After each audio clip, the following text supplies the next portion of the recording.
എടുക്കേണ്ട രീതി എങ്ങനെയാ പറയണേ? അതിരാവിലെ 5:30 ഉദയത്തിന് മുമ്പേ എഴുന്നേൽക്കണം, തണുത്ത വെള്ളത്തിൽ കുളിക്കണം, ഉച്ചത്തിൽ ശരണം വിളിക്കണം, വിവാഹത്തിൽ പങ്കെടുക്കരുത്, മരണത്തിൽ പങ്കെടുക്കരുത്, ജനനത്തിൽ പങ്കെടുക്കരുത്, ഇഷ്ടവസ്ത്രം ഉപേക്ഷിക്കണം, ഇഷ്ടഭക്ഷണം ഉപേക്ഷിക്കണം, പാദരക്ഷകൾ ധരിക്കാൻ പാടില്ല, ബന്ധുജനങ്ങളുമായിട്ടുള്ള ബന്ധുത്വങ്ങളൊന്നും പാടില്ല. മുദ്ര ധരിച്ചാൽ സ്വാമിയായി, ജാതിയില്ല, മതമില്ല, ലിംഗഭേദാദി അവസ്ഥകളൊന്നുമില്ല. അങ്ങനെ 41 ദിവസത്തെ വ്രതമാവണം. ശരിക്കും പറഞ്ഞാൽ ഏറ്റവും ത്യാഗം ശ്രമിക്കുന്ന കാലഘട്ടം 41 ദിവസം. വേണ്ടപ്പെട്ടതിനെയെല്ലാം ക്ഷമിച്ച് വേണം 41 ദിവസത്തെ വ്രതം എടുക്കേണ്ടത്. ഇതിന്റെ കാരണം പറയണത്, ഒരു വർഷാന്തര കാലഘട്ടങ്ങളിൽ എന്തെങ്കിലുമൊക്കെ ദുശീലങ്ങൾ നമ്മളിലേക്ക് വന്നു ചേർന്നിട്ടുണ്ടെങ്കിൽ ഈ 41 ദിവസം കൊണ്ട് അതിനെ വിശേഷം ഇല്ലാതാക്കാൻ പറ്റും. 41 ദിവസം ഒന്നിനെ നമ്മൾ കൃത്യമായിട്ട് ഫോളോ അപ്പ് ചെയ്താൽ അത് നമ്മളൊരു ശീലമായിട്ട് പോകും. ഒന്നിനെ അൺഫോളോ ചെയ്താൽ ശീലമല്ലാത്തൊരവസ്ഥയിലോട്ടാകും.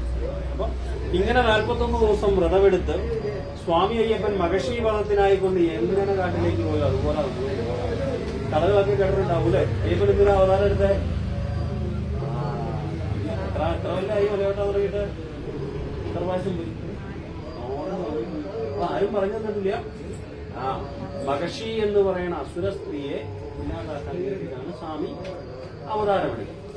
അയ്യപ്പൻ അവതാരം എടുക്കുന്നത് ശിവനും വിഷ്ണുവും ചേർന്ന് സംയോജിച്ച് അതിൽ നിന്നുണ്ടായ പുത്രനാണ് ഹരിഹരപുത്രൻ എന്ന് പറയാം. അപ്പൊ ഇവിടെ നമ്മളും പോകുന്നത് മഹർഷിയെ ഇല്ലാതാക്കാനാണ് പറയാം. മഹർഷി എന്ന് പറയുന്ന അവനവന്റെ ചിന്തയാണ്.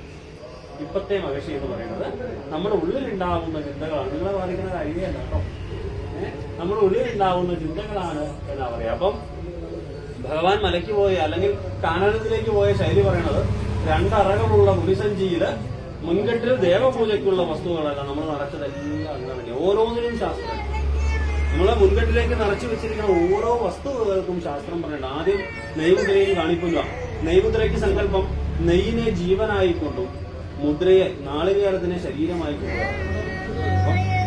ശരീരമാകുന്ന നാളികേരത്തിലേക്ക് ജീവനാകുന്ന നെയ്യ് ശരണം വിളിയോടുകൂടി നടക്കണം. നിശ്വാസം നിൽക്കുന്നവരെങ്ങനെ. എന്നിട്ട് അഹങ്കാരത്തിന്റെ ഉടമയാവുന്ന ശിരസിലേക്ക്.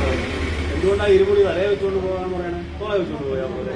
അഹങ്കാരത്തിന്റെ ഉടമയാകുന്ന ശിരസിലേക്ക് അവനവന്റെ ജീവനെ നാളികേരത്തിലേക്ക് നിറച്ച് ഞാന്, എനിക്ക്, എന്റേത് 3 ചിന്തകൾ എവിടെയുണ്ടാവുന്നു അവൻ അഹങ്കാരത്തിനടിമയാണ്. ആരുടെ ഉള്ളിൽ ഈ 3 ചിന്തകൾ? എന്റേതെന്നുള്ള അഹമെന്ന ഭാവമുണ്ടാവുന്നവനും ഇത് എന്റേതാണെന്ന്, എനിക്കുണ്ടെന്നൊരു ചിന്തയുണ്ടാവുന്നു, ഞാനെന്ന ഒറ്റ അഹങ്കാരത്തിലെടുക്കുക. അപ്പൊ അങ്ങനെയുള്ള ആളുടെ ശിരസിലേക്ക്